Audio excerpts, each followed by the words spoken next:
Ukraine की धरती पर जो कुछ होने वाला है वो बहुत भयानक हो सकता है, क्योंकि बेलारूस में जहां रूस की वॉर मशीनरी एक्टिव हो चुकी है, वहीं रूस के बॉर्डर पर भी जबरदस्त गोलीबारी की तस्वीरें सामने आ रही है।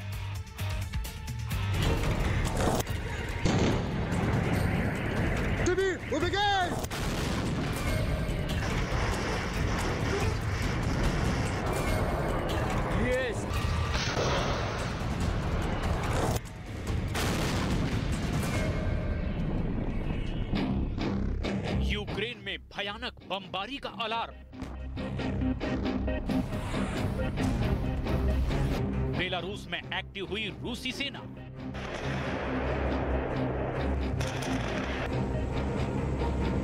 रूस और यूक्रेन में इस जंग की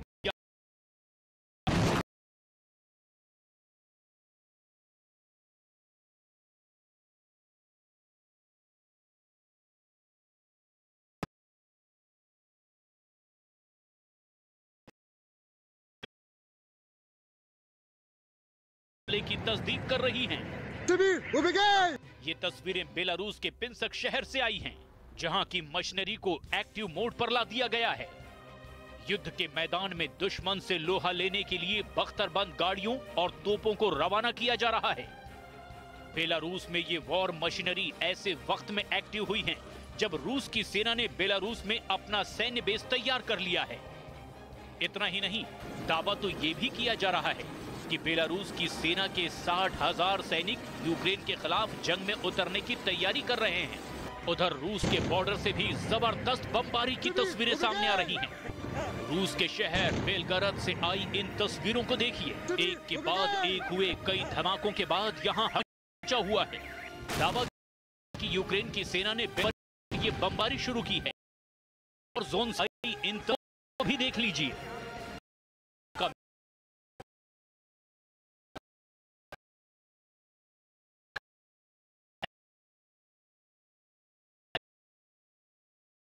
36 नाम के इस ईरानी ड्रोन पर हमले के चक्कर में यूक्रेन का MiG-29 धराशायी हो गया। MiG-29 के अटैक की ये तस्वीरें यूक्रेन के वेनेत्सिया इलाके से आई हैं। झाड़ियों के बीच छिपे यूक्रेन के इस एयर डिफेंस सिस्टम को भी देखिए। उत्सुंका नाम के इस एयर डिफेंस की बदौलत रूस के कई हमलों को नाकाम किया जा चुका है। और अब इन तस्वीरों को देखिए। एक हवाई हमले में यूक्रेन की सेना ने रूस के होवित्जर तोप को तबाह कर दिया है। ये तस्वीरें बताती है कि रूस और यूक्रेन के बीच चल रही जंग अब एक ऐसे नाजुक पड़ाव पर पहुंच चुकी है जहां बदले की आग कभी भी भयंकर युद्ध को भड़का सकती है। यही वजह है कि दुनिया के तमाम देश युद्ध के मैदान में पल पल की खबरें ले रहे हैं। यही वजह है कि दुनिया के तमाम देश युद्ध के मैदान की अब पल पल की खबर ले रहे हैं, क्योंकि आशंका ये भी जताई जा रही है कि कभी भी पुतिन की सेना यूक्रेन के खिलाफ उन हथियारों का इस्तेमाल कर सकती है जिनका इस्तेमाल अब तक नहीं किया गया है।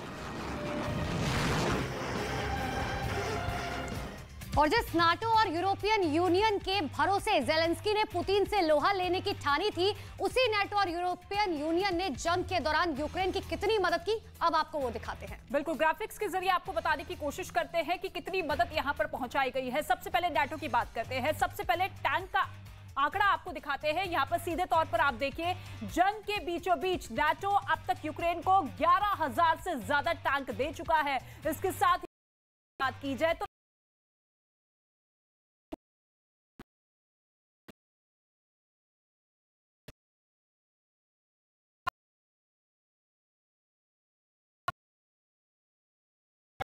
कोशिश भी दिए गए इस जंग के लिए। नेटो ने 4,000 से ज्यादा होवित्जर तोपें इन्हें दिए इसी जंग के लिए। लेकिन यूरोपियन यूनियन की बात करें तो 2,000 से ज्यादा होवित्जर तोपें इन्हें दी गई है इसी लड़ाई के लिए। यानी कुल मिलाकर 4% स्टॉक नेटो और इस तरह से ईयू की ओर से दिया गया है इस पूरी जंग के लिए।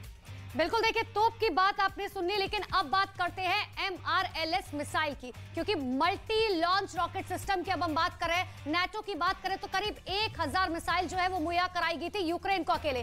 EU की बात करें तो करीब 500 मिसाइलें जो है दी गई थी, और अगर टोटल स्टॉक के हिसाब से देखा जाए तो यानी कि 5% हिस्सा जो है वो एक तरीके से दिया गया था। और इसके साथ ही आपको यह भी बता दें कि पुतिन ने यूक्रेन के खिलाफ जो कहा वो किया। पुतिन की बातों को हल्के में लेना ज़ेलेंस्की को भारी पड़ गया है। और पिछले 4 दिनों से जारी इस रूस के हमलों के बाद अब यूक्रेन के कई शहरों में ब्लैकआउट हो चुका है। बिजली और पानी की किल्लत ऐसी हो गई है यूक्रेन में कि इससे पहले ऐसा कभी मंजर नहीं देखा गया।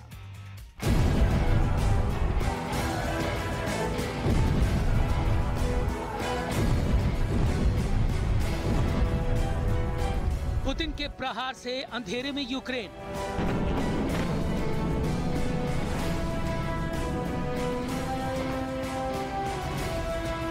यूक्रेन में पानी कम, बत्ती गुल।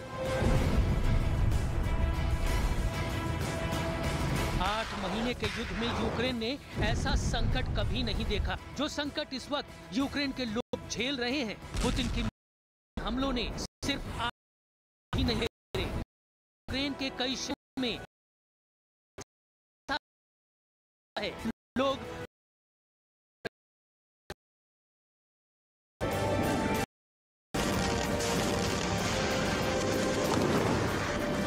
मतलब पुतिन ने जो कहा वो किया।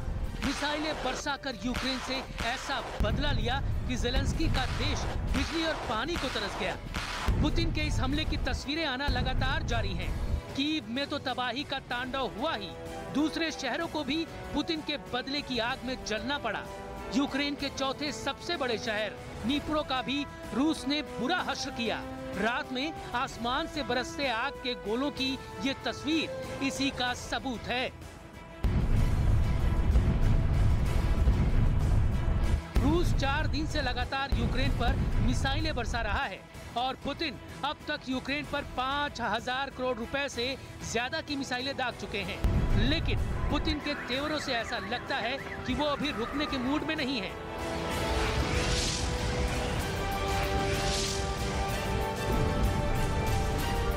और इसका सीधा मतलब ये कि यूक्रेन में तबाही का सिलसिला फिलहाल चलता रहेगा और मिसाइलें मौत बनकर बरसती रहेंगी। पुतिन के इस हमले को फाइनल अटैक भी कहा गया, क्योंकि माना जा रहा है कि यहाँ से पुतिन पीछे मुड़कर नहीं देखेंगे, क्योंकि क्राइमिया ब्रिज पर अटैक ने उनके सब्र का बांध तोड़ दिया और अब वो या मरेंगे या मारेंगे। यानी रूस की जुनूनी सेना और खतरनाक हो चुकी है। 2 दिन पहले पुतिन ने अपने बयान में भी बता दिया था कि वो यूक्रेन से। खबर यह भी है कि यूक्रेन का एक बड़ा हिस्सा अभी से ब्लैकआउट के संकट से जूझ रहा है, क्योंकि रूस की मिसाइलों ने यूक्रेन के 30% पावर प्लांट को निशाना बनाया। पश्चिमी यूक्रेन के एक बड़े पावर प्लांट पर तो 2 बार मिसाइल अटैक हुआ, जिसके बाद यूक्रेन के कई हिस्सों में बिजली और पानी की किल्लत हो गई, जिसके बाद नौबत ये आ गई कि लोगों से कम बिजली और पानी इस्तेमाल करने की अपील करनी पड़ी। रूस ने जिस दिन पहली बार हमला किया था, उसने उसी दिन बता दिया था कि वो यूक्रेन में सैन्य ठिकानों और पावर प्लांट को निशाना बनाएगा, और उसने वही किया। यही नहीं, यूक्रेन इतना डर गया कि उसके ऊर्जा मंत्री ने अपने दोस्तों से कहा कि उन्हें अपने आसमान की रक्षा करनी होगी। यानी यूक्रेन की सारी हेकड़ी एक दिखावे जैसी है, क्योंकि कीव पर खतरनाक हमला करके पुतिन ने उसके पैरों तले की जमीन खींच ली, जिसके बाद ना अमेरिका की सहानुभूति काम आई और ना हथियारों की मदद, क्योंकि पुतिन की मिसाइलों ने एक झटके में यूक्रेन की राजधानी कीव की शक्ल खराब कर दी। नौबत ये आ चुकी है कि लोगों को बिजली बचाने के लिए ओवन और वॉशिंग मशीन का इस्तेमाल करने को बोल दिया गया।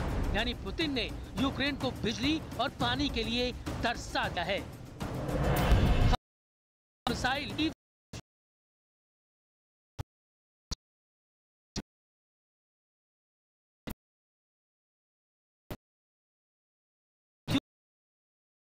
वाले नहीं, कम से कम फिलहाल के माहौल। सर्दियां नजदीक आते ही यूक्रेन के जमने का फुल चांस है, क्योंकि उसके पास पहले से ही गैस नहीं है और पावर प्लांट तबाह करके पुतिन ने ताबूत में आखिरी कील गाड़ने का काम कर दिया है। और इस तरह यूक्रेन पर लगातार हो रहे इन हमलों को लेकर के दुनिया भर के तमाम देशों में अब रूस की आलोचना भी हो रही है। यूक्रेन में रूस की घुसपैठ को आतंकवाद की तरह देखा जा रहा है और इसी बीच यूनाइटेड नेशन में भी रूस को कड़ी फटकार लगाई गई है। इतना ही नहीं, संयुक्त राष्ट्र महासभा में उस प्रस्ताव पर भी मुहर लग गई है। और प्रस्ताव ये कि जिसमें सदस्य देशों ने अब यूक्रेन के उन 4 क्षेत्रों को मान्यता ना देने की अपील भी की है जिन पर जनमत संग्रह के बूते ही रूस अपना दावा पेश कर रहा है।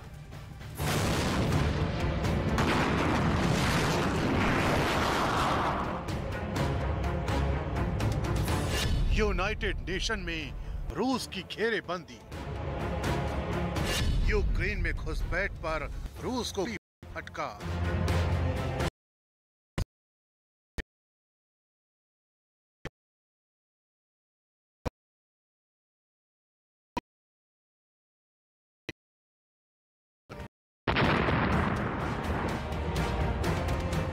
इन हमलों की वजह से ही दुनिया पुतिन को टारगेट कर रही है। लेकिन अब संयुक्त राष्ट्र महासभा में सीधे सीधे यूक्रेन पर हमले को लेकर रूस को कड़ी फटकार लगाई गई है। यूनाइटेड नेशन में अमेरिकी राजदूत लिंडा थॉमस ने एक बार फिर यह ऐलान कर दिया है कि यूक्रेन में अवैध तरीके से रूस की घुसपैठ को किसी भी कीमत पर बर्दाश्त नहीं किया जाएगा।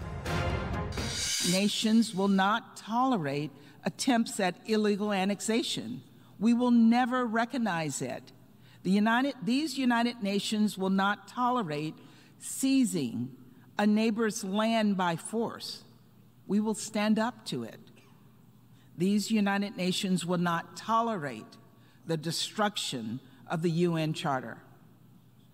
We will defend it. Crimea bridge पर हुए हमले के बाद से रूसी सेना ने बदला लेने के मकसद से यूक्रेन पर हमलों को तेज कर दिया है। इन हमलों में यूक्रेन के कई लोगों के मारे जाने का दावा किया गया है। इतना ही नहीं, यूक्रेन में बड़े पैमाने पर बुनियादी ढांचों को भी नुकसान पहुंचा है। ये सारी तस्वीरें यूनाइटेड नेशन में चर्चा के वक्त दुनिया के सामने रखी गईं, जिसके बाद उस प्रस्ताव पर भी मुहर लगा दी गई जिसमें सदस्य देशों से ये अपील की गई थी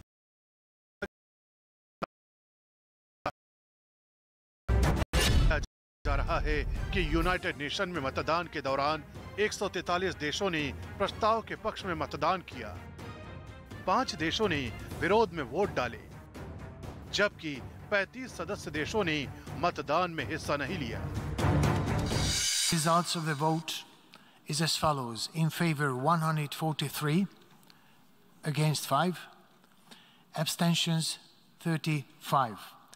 Draft resolution A/ES 11/L5 is adopted. उधर रूस अभी भी अपने रुख पर अड़ा हुआ है। न तो यूक्रेन पर उसके हमले थम रहे हैं और न ही यूक्रेन पर कब्जे की नीति में किसी तरह का बदलाव हो रहा है। इतना ही नहीं, रूस की तरफ से जनमत संग्रह को अंतर्राष्ट्रीय कानून के हिसाब से बताया जा रहा है। Подавляющее большинство голосовавших, 99% ДНР, 90% ЛНР,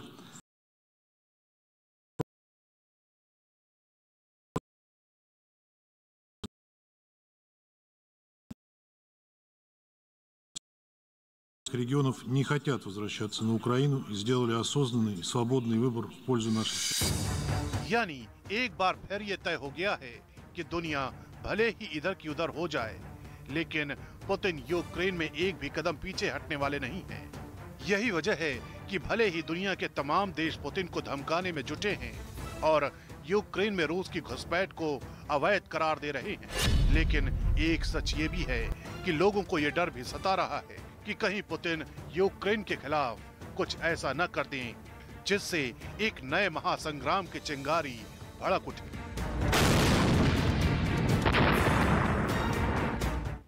तो रूस रूस यूक्रेन पर ताबड़तोड़ हमले कर रहा है।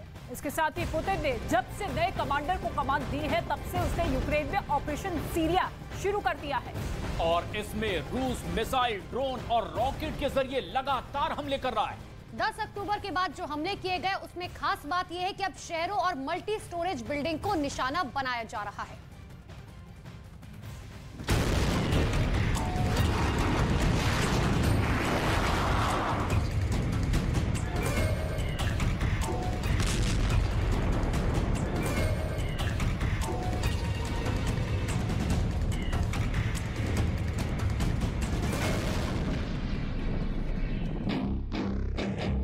पुतिन का ऑपरेशन सीरिया शुरू।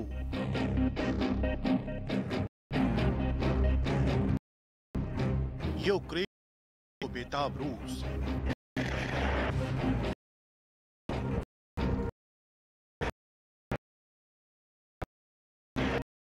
रूस को उड़ने वाले पुल पर हमले के बाद पुतिन का गुस्सा 7वें आसमान पर है और उसी का नतीजा है कि रूस ने यूक्रेन में तबाही की शुरुआत कर दी।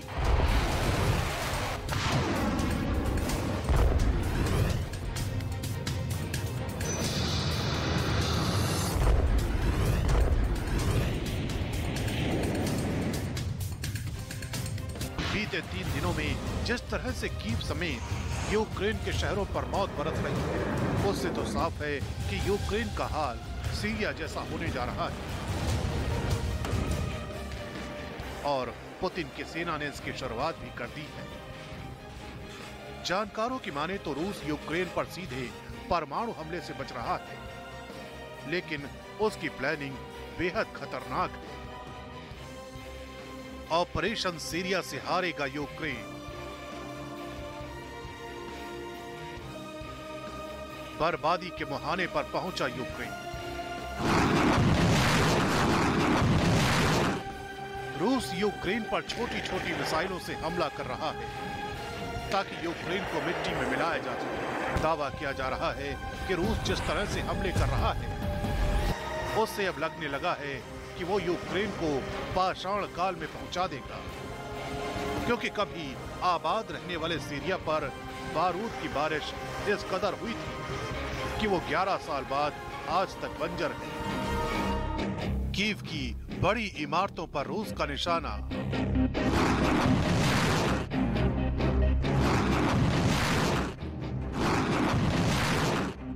यूक्रेन को खंड खंड करने की तैयारी।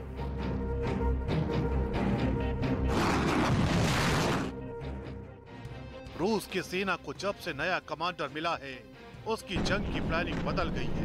आलम यह है कि कीव में हर संस्थान पर मिसाइलें दागी जा रही हैं। नतीजा ये कि कई हिस्से तबाह हो गए हैं, जिससे साफ हो जाता है कि पुतिन का प्लान यूक्रेन की रीढ़ को तोड़ देना है और इसी वजह से कीव की बड़ी बड़ी इमारतों पर मिसाइल, ड्रोन और रॉकेट से हमले किए जा रहे हैं।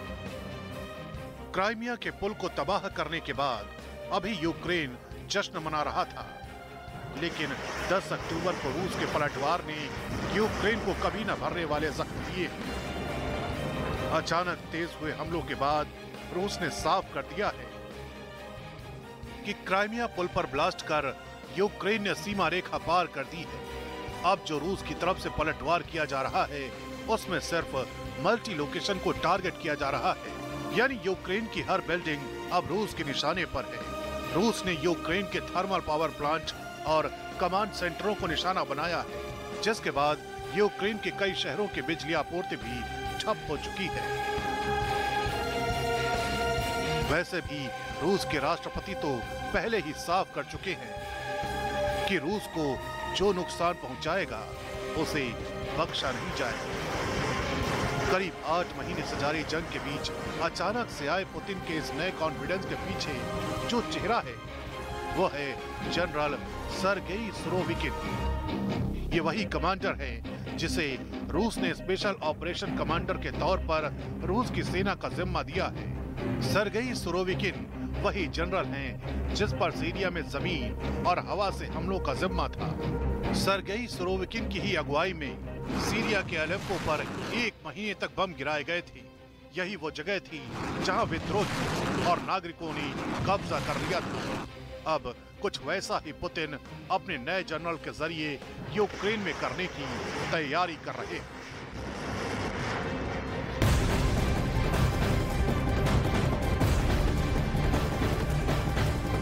और इस वक्त एक बड़ी खबर सामने आ रही है, यूक्रेन भी रूस पर लगातार जवाबी कार्रवाई कर रहा है और यूक्रेन के शहरों में तबाही मचा रहे ईरान के ड्रोन को ज़ेलेंस्की की फौज ने मार गिराया है।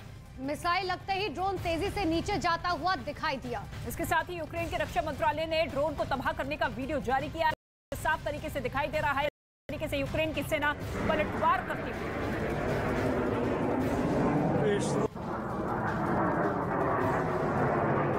ये красава!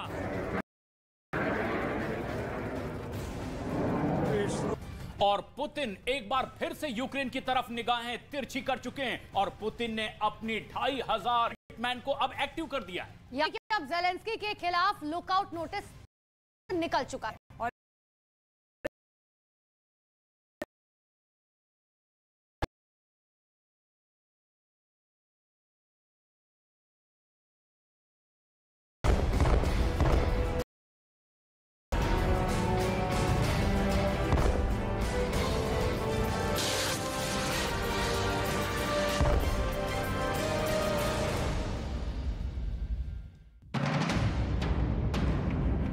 $2500 हिटमैन, पुतिन ने एक आवाज लगाई और 2500 हिटमैन तैयार हो गए।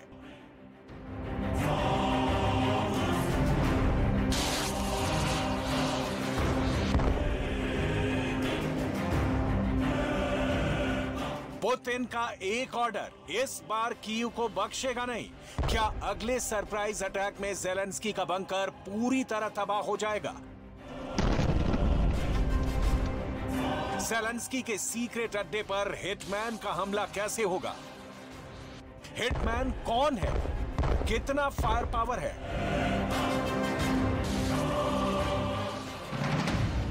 और ये हिटमैन इस वक्त यूक्रेन का सबसे बड़ा सुपारी किलर कैसे बन गया है? 10 अक्टूबर को कीव पर दनादन हुए हमलों के बाद पुतिन ने गियर चेंज कर दिया है। पुतिन इस बार ज़ेलेंस्की को माफ नहीं करेंगे, ये सब जानते हैं। बस मौके का इंतजार है और होना है क्यों नए जारी कर दिया है।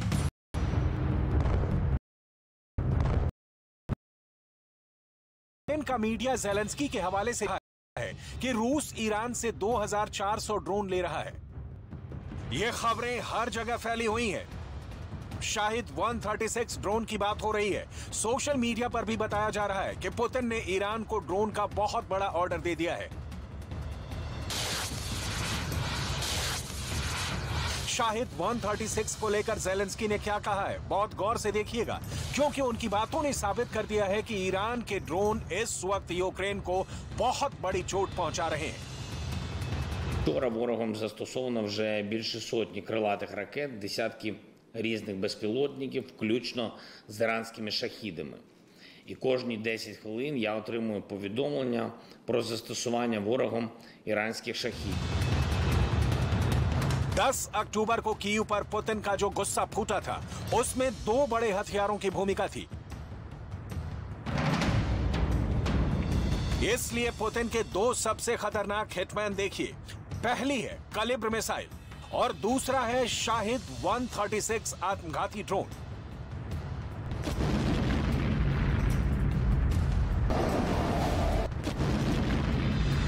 दोनों हथियार 10 अक्टूबर को लगातार लॉन्च किए गए। इसमें कलिब्र क्रूज मिसाइल के हमले तो बहुत ज्यादा खतरनाक माने गए।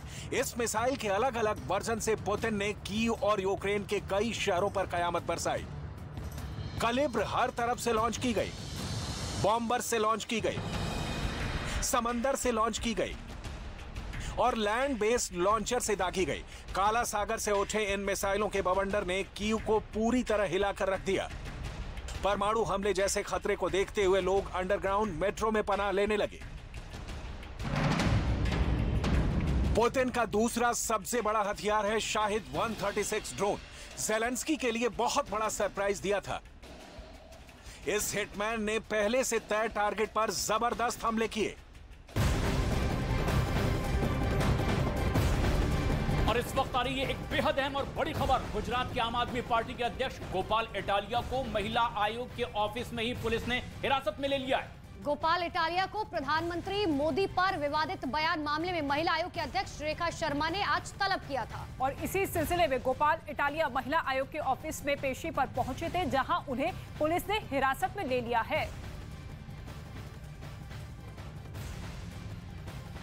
गोपाल इटालिया को हिरासत में ले लिया है। विवादित बयान के बाद उन्हें पूछताछ के लिए बुलाया गया था और दिल्ली पुलिस ने ऐसे में महिला आयोग के दफ्तर में ही उन्हें विवादित बयान मामले में हिरासत में ले लिया है। तो देखिए, महिला आयोग ने पहले ही पूछताछ के लिए और बातचीत के लिए बुलाया था गोपाल इटालिया को।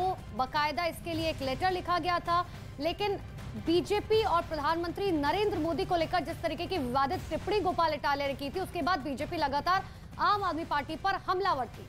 गोपाल इटालिया, जो कि गुजरात आम आदमी पार्टी के अध्यक्ष है, उनकी तरफ से एक बयान दिया गया था प्रधानमंत्री नरेंद्र मोदी को लेकर। अब शब्दों का इस्तेमाल किया गया था। वो वीडियो काफी तेजी से वायरल हुआ और उसके बाद ये एक्शन।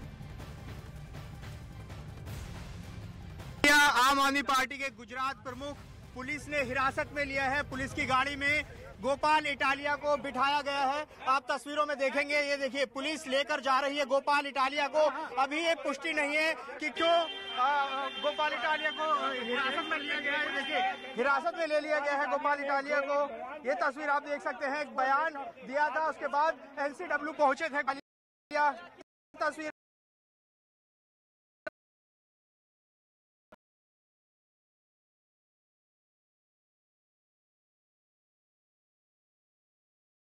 दर्ज कराने पहुंचे थे एनसीडब्ल्यू के सामने, रेखा शर्मा के सामने। उसके बाद यहाँ कार्यकर्ता भी थे जब वो पहुंचे थे और उसके बाद एनसीडब्ल्यू ने सवाल उठाए थे कि आखिर आम आदमी पार्टी के कार्यकर्ता यहाँ पर हंगामा करें, और अब पुलिस ने हिरासत में लिया है जो गोपाल इटालिया उनको। और अब जबकि गोपाल इटालिया को हिरासत में ले लिया गया है, जावेद हमारे सहयोगी इस वक्त हमसे सीधे जुड़ रहे हैं। जावेद, हिरासत में लिया गया है, लेकिन आरोप जो लगे हैं, क्या गिरफ्तारी भी संभव है? देखिए, गोपाल इटालिया एनसीडब्ल्यू पहुंचे थे, वो तस्वीर हमने आपको दिखाई किस तरह से वहां हिरासत में लिया गया। लेकिन शुरुआत में जानकारी मिली कि उन्हें सरिता विहार थाने लेकर गए हैं, लेकिन आम आदमी पार्टी की एक वकीलों की टीम सरिता विहार थाने पहुंची है ये जानकारी लेने के लिए कि आखिर किस मामले में उनको हिरासत में लिया गया है। लेकिन ये जानकारी अब आ रही है कि सरिता विहार थाने में गोपाल इटालिया को नहीं रखा गया है। उनके वकीलों के मुताबिक अभी तक ये जानकारी नहीं है कि गोपाल इटालिया कहाँ है, लेकिन हिरासत में है, वो पुलिस हिरासत में है। वो विजुअल्स हमने आपको दिखाए थे, अपने दर्शकों को दिखाए थे। फिलहाल आगे की जो इन्वेस्टिगेशन है वो ठीक। जावेद, आप नजर बना के रखेगा। फिलहाल के लिए बहुत बहुत शुक्रिया तमाम जानकारी के लिए। हो गया वहां एक डीजल लदे टैंकर और ट्रक के बीच जोरदार भिड़ंत। हादसे में ड्राइवर की झुलसकर मौत। उत्तर प्रदेश के कानपुर में एक बड़ा हादसा टल गया। वहां सड़क के धंस जाने की वजह से एक मोटरसाइकिल सवार गड्ढे में गिर गया, लेकिन समय रहते उसे बाहर निकाल लिया गया। यूपी के सहारनपुर ट्रैक्टर ट्रॉली के अंदर जा घुसी तेज रफ्तार कार। गाड़ी का शीशा तोड़कर पुलिस ने कार सवार लोगों को बाहर निकाला। गुरुग्राम में दो गाड़ियों के बीच हुई जबरदस्त टक्कर। हादसे में ड्राइवर और कंडक्टर की हुई मौत। गुजरात के अहमदाबाद में हिट एंड रन का मामला आया सामने। ट्रक की टक्कर से लड़की की मौके पर ही मौत। आरोपी ट्रक ड्राइवर मौके से फरार। कैमरे में रिकॉर्ड हुई घटना। आजमगढ़ में सरेआम हत्या से फैली दहशत। कुछ लोगों ने एक लड़के की गोली मारकर हत्या की। पुलिस की गिरफ्त से बाहर आरोपी। महाराष्ट्र के गढ़चिरौली में पुलिस ने बरामद किया आईईडी। बीडीडीएस की टीम ने आईईडी को किया निष्क्रिय। यूपी के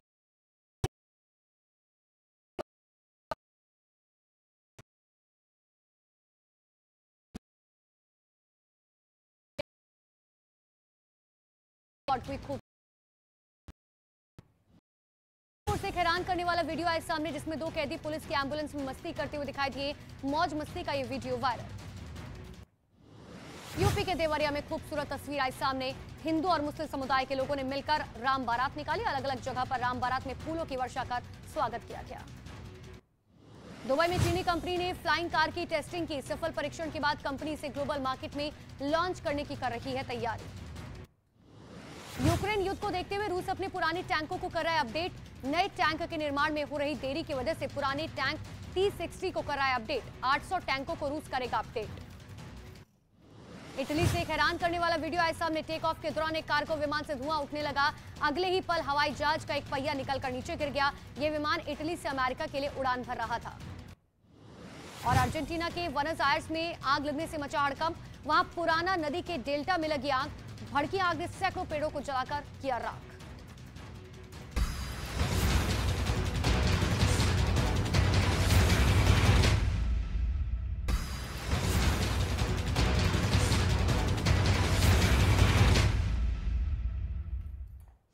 तो सुबह के 10 बज चुके हैं। वक्त हो चला है देश और दुनिया की तमाम बड़ी खबरें आप तक पहुंचाने का, लेकिन सबसे पहले नजर डालेंगे ताबड़तोड़ 50 पर। हिमाचल प्रदेश के ऊना में चौथी वंदे भारत एक्सप्रेस को पीएम मोदी ने दिखाई हरी झंडी। ऊना से दिल्ली के बीच चलेगी ये ट्रेन। गृह मंत्री अमित शाह का गुजरात दौरा आज। अमित शाह गुजरात के 2 जगहों पर बीजेपी की गुजरात गौरव यात्रा को दिखाएंगे हरी झंडी। कर्नाटक के हिजाब बैन मामले पर